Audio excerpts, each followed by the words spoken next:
భయపడుతున్నారు. వాళ్ళ శాసనసభలో వాళ్ళ ముందే వాళ్ళ బట్టలిపదిస్తామని చెప్పి భయపడుతున్నారు. లేకపోతే ఎందుకు ఇవ్వరు అవకాశం? ఇవ్వాలి కదా మాకు. మీరు ఏ పద్ధతుల్లోనైతే మీరు చేస్తున్నారో అదే పద్ధతుల్లో ప్రతిపక్షానికి ఇవ్వాలి అవకాశం. మేము అడుగుతున్నది న్యాయమైంది కదా. తెలంగాణ ప్రజల ముందే పెడతాం మేము ఈ విషయాన్ని. తెలంగాణ ప్రజల ముందు ఉంచుతున్నాం. శాసనసభ నీకు ఒక తీరు నాకు ఒక తీరు కాదు కదా.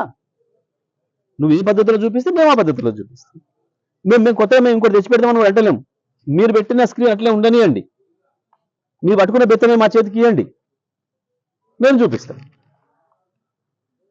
దాని మీదనే చూపిస్తాం. మీరు ఇచ్చిన దాంట్లోనే మీ భాగవతాన్ని బయట పెడతాం. మీరు ఇచ్చిన దాంతోనే మీ బట్టలు ఇప్పుతాం, ప్రజలకు చూపిస్తాం.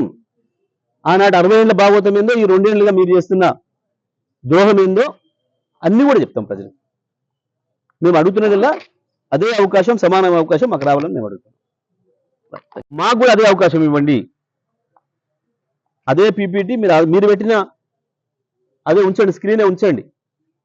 మీరు కూర్చున్న తర్వాత, మీరు అయిపోయిన తర్వాత మీ ముఖ్యమంత్రి మాట్లాడతారా, మీ ఇరిగేషన్ మంత్రి లేదా ఇంకేమైనా తెచ్చుకున్న ఇంకో మంత్రులు, మీ ఇద్దరికంటే ఇంకా తెలివైన మంత్రి మీద అంటే ఎవరైనా ఉంటే మాట్లాడుకోండి, మాకు అభ్యంతరం లేదు. ఎంతసేపు చెప్తారో చెప్పుకోండి. ఆ తర్వాత మా పార్టీకి అవకాశం ఇవ్వండి. అదే పీపీటీలో మేము కూడా చెప్తాం. మీరు ఏదైతే చెప్పినరో ప్రజలకు మేము కూడా అదే పద్ధతిలో అదే శాసనసభ నుంచి చెప్పాలి. కాబట్టి మాకు కూడా అదే అవకాశం ఇవ్వండి అని చెప్పేసి మేము అడిగినాం.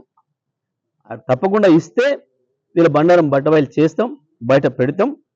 ఇవ్వకపోతే ఇవ్వమంటే మా పద్ధతిలో మేము ఎట్లా చెప్పాలనో ప్రజలకి మాకు బాగా తెలుసు.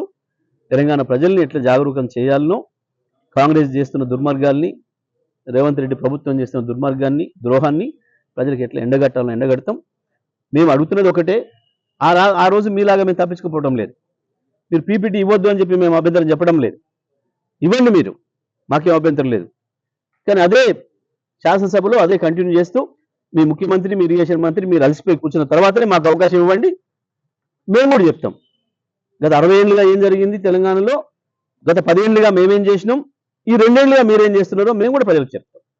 శాసనసభ అందరిది, అందరికి సమానమైన హక్కులు ఉంటాయి, అందులో సందేహం ఏం లేదు. మీరే మాట్లాడేది గతంలో. మీరు అడగలే ఆనాడు అవకాశం ఇవ్వమని, ఆడిపోయి తప్పించుకోపోయాను దొంగల్లాగా. కానీ మేము ఇవాళ అడుగుతున్నాం, మీరు ఇవ్వండి, మాకు కూడా ఇవ్వండి అని అంటున్నాం. ఈ తెలంగాణ ప్రజల ముందు తేల్చాలి ఎవరు దొంగో, ఎవడు కరెక్టో, ఎవరు మోసం చేస్తున్నారో, ఎవడు పారిపోతున్నాడో, ఎవడు ద్రోహం చేసి పక్కోడికి మన హక్కుల్ని అమ్ముకుంటున్నాడో వాటి రాజకీయ స్వార్థం కొరకు. అన్ని విషయాలు కూడా తేలాలి, ప్రజల ముందర పెడతాం. అవకాశం ఇస్తే అసెంబ్లీలోనే పెడతాం, అవకాశం ఇవ్వకపోతే ప్రజల్లో పెడతాం.